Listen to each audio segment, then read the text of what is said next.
Hello, ladies and rejects. I just came back from the Hollywood Forever Cemetery, VI Pass, Talking Dead, Walking Dead. They played on a giant screen. About 2,000 fans were estimated to be there. It was an awesome event. But boy, I got a little bit of a fucking headache. A lot of head bashing in the season premiere. Holy fuck. Before I went to the Hollywood Forever Cemetery, I spent Friday and Saturday. I rewatched the last 6 episodes of season 6 to just get really familiar with it and get really pulled back into it. Boy, whoa, that that really fucking got me, man. Like, it's weird because a lot of people have died over the years on The Walking Dead, but there's never been such a build-up and such a mystery as to who died. I mean, a lot of people guessed it. A lot of people guessed it correctly, actually. But I didn't guess it correctly at all. I was way off. That was a really well-done episode. First off, just the episode itself was well done. There's going to be spoilers in this video. I'm going to try to keep it short. The first, like, half hour of that whole episode, or like 40 minutes, was just so intense. It was like, I was uncomfortable.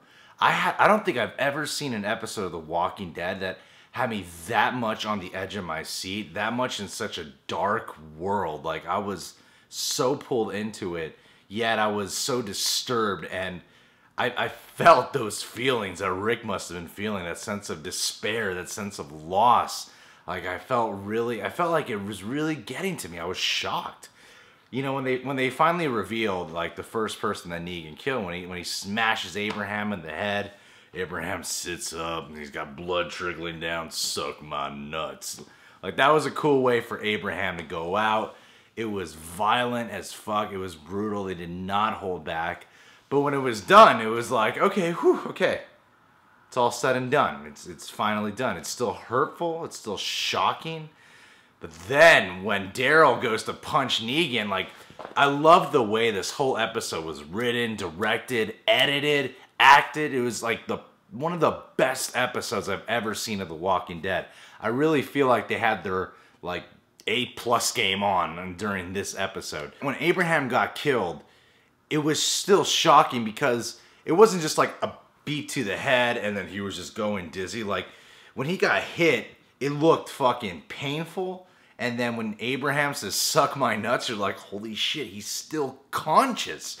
What the hell? It's not like he's just dizzy out of control. Like, he still has some of his, like, senses together, and he's aware of what's happening to him. And it's cool that Abraham went out in the style that, like, when they had the line of, oh, he's taking it like a champ, like, it was a great way to give that in service to Abraham, because in the last season we see it through his first person point of view, which was great, because I'm like, yeah, that would make sense for Abraham to be that one to, like, just get back up and take it. But dude, when Daryl punched Negan, I was like, what the fuck are you thinking, man?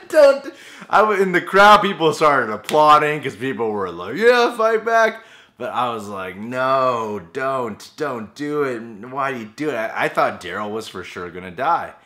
And then that was a great moment when they killed Glenn, because it does honor the comic. It looks like the comic, because when he first gets smashed in, his head's like dented in. His eyeball is like, I think it's his left eyeball, is like popping out.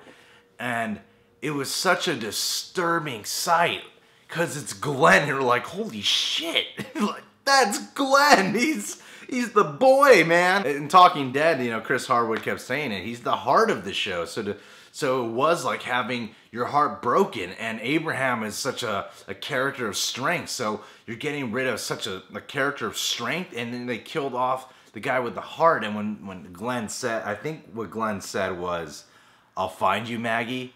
It was so heartbroken. Oh my, I'm losing my words, man. That was not an easy episode to sit through. When Glenn said, I'll find you, Maggie, it's that moment you could just feel what our heroes, the protagonists were feeling. Like, there's nothing they can do. They are losing now. They are becoming weak. And then when he gets his fucking brains bashed in, and then they do that shot, it looks like it's right out of the comic book, but in color, and it's life, where you see his brains on the ground, you see his eyeball on the ground. Then Negan has to go make that comment too before he like completely bashes Glenn to death about, you know, like, man, I just popped your eyeball out or something. I was in shock because it was clever writing, it was clever editing when you really do believe that, like, okay, Abraham's dead. All right, we finally found out our answer. And then when Daryl punches him, you think Daryl's gonna die, but no, Negan just knows how to just get under people's skin even more. So to me, it was like he was punishing Daryl by killing Glenn instead. I really feel like that's gonna be a major effect on Daryl because as an audience member, like, everyone in the crowd loves Daryl, and then he got the most, like, I love you, Daryl, I love you, Norman, throughout the whole, when Norman Reedus was on stage for Talking Dead. But I couldn't help but be a little bit upset at Daryl. I was like, dude, you fucking got Glenn killed.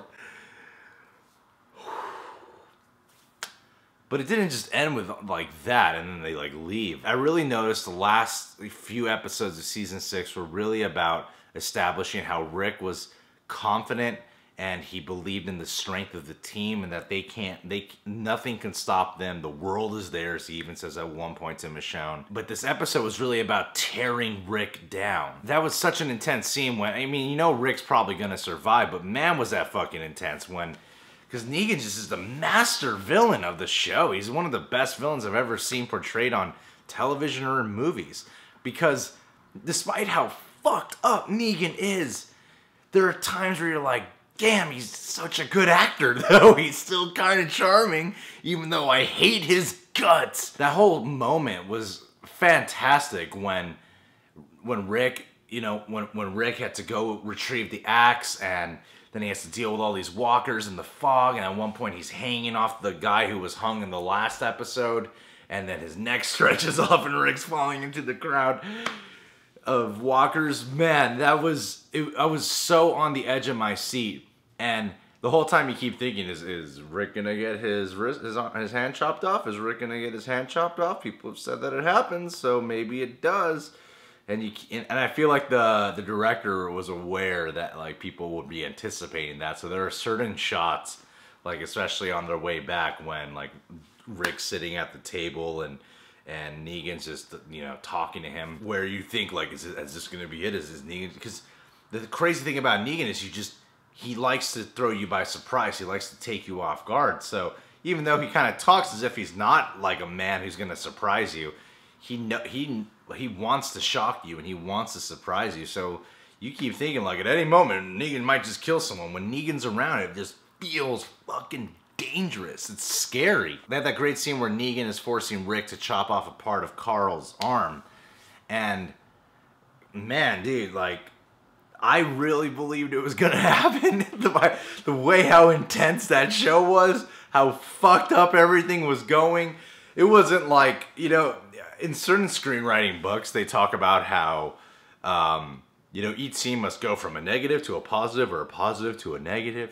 And then for the first half hour, it's just like all negative. Like nothing good is happening for these guys. To watch Rick, because Rick is that one you confide in. Rick's the one that always has his head on and is always ready to be a leader and always ready to fight back. But before he's about to chop off Carl's arm, it is kind of like, it does kind of remind me of that story in the Bible of when God is testing Abraham to, and there's a lot of like metaphors and analogies and themes of Christianity that are thrown into this show. And it does remind me of that story of when God told Abraham to kill his own son, and then right when Abraham was about to kill his son, God's like, no, I'm just testing you, man. So that's kind of what it seemed like. That this was like the devil recreating this thing that God once did. It's like Negan kind of does view himself like he is God. So I thought it was I don't know if that's what happens in the comics. I didn't read that part of the graphic novel. But the way it was executed in the show was really well done, because I really believed it was going to happen. I've seen every episode, but I don't know if I'm remembering it wrong. I can't recall a time where you see Rick really just feel like he's lost and he surrenders to the evil power, and he's willing to accept defeat, and he's just trying to stay alive. He's trying to keep his friends alive. he's trying to keep the rest of the group alive. Watching what happens, and mad respect to Carl for Carl being like, just do it, Dad. Like how Carl just, everyone in that moment just felt so defeated, and by the time they all left, thank God Rick didn't cut off his arm, but by the time they all left, I just in that crowd like, whoa, I feel a little empty right now. I feel like I'm in shock. That was such a hard thing to sit through, to watch all of that happen. Like, they built this up and they fucking delivered, man. They gave us one of the most, if not the most intense Walking Dead episode I've ever seen. They made Negan eat a million times. He had a cool intro in the season finale of season 6, but he's in this episode a lot, and man, it was like the first time ever where I've watched an episode of The Walking Dead. Like, man, that's a hard one to shake off. I'm a little bit like, I am pretty disturbed. Like, I just get these flashes of Glenn where he's like just looking at Maggie, his head's bent in and then his eyes popping out, and it's so heartbreaking. Maggie has to go through that. You just feel like real people after a while. I mean, there's gonna be so much resolve that's gonna have to come from this. Like, this really is steering the show in a very different direction. This isn't just some cool season opener. Like, this is gonna cause a strong ripple effect. Man, I really want to see Negan get killed. I really want to see that fucker.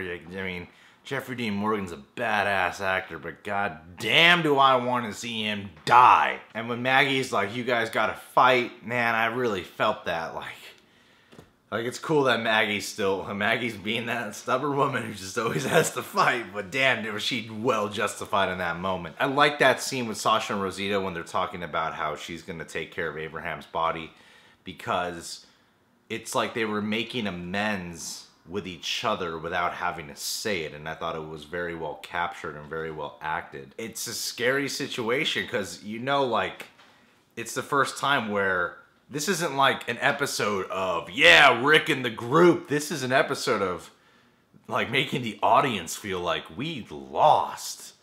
We are in a state of depression right now. I'm really excited to see where this show goes from here. I feel like I'm mourning. It's a weird feeling. I didn't think I would feel this way. I thought it was just gonna be like, we find out who and it sucks and it hurts, but we'll move on to some cool Walking Dead shit. But the show really knew how to psychologically break down these characters and deteriorate the well-being, the mental health of these characters, which in turn deteriorates us. It was not an easy experience to sit through, and damn, what an experience. So it's a fucking good show. As far as my experience of watching Talking Dead, I gotta say, it was at the Hollywood Forever Cemetery. It was cool seeing all of them on stage. Chris Hardwick, when the cameras are not rolling, like, he is still a really funny guy. And it was legit starting to pour rain at one point. I thought it was just cool to be like in the Hollywood Forever Cemetery and watching this and then seeing that they're all getting covered in rain. Oh, they're all like dressed up nice though. Like, I got my, you know, this shirt from One Up box here, but it was cool to just be like covered in the same rain, but sitting here with the same experience as the actors and hearing their method on it, and having to say goodbye to Stephen Ewan and Michael was really, yeah, that's an experience. Anyway, yeah, my hair's all looking frizzy and wet now. If you're, what'd you think of what happened, about the deaths? How do you feel about it? I'm having a hard time shaking this one off, man. If you're new to the channel, subscribe and follow me at the Greg Alba on Instagram. Have a good night.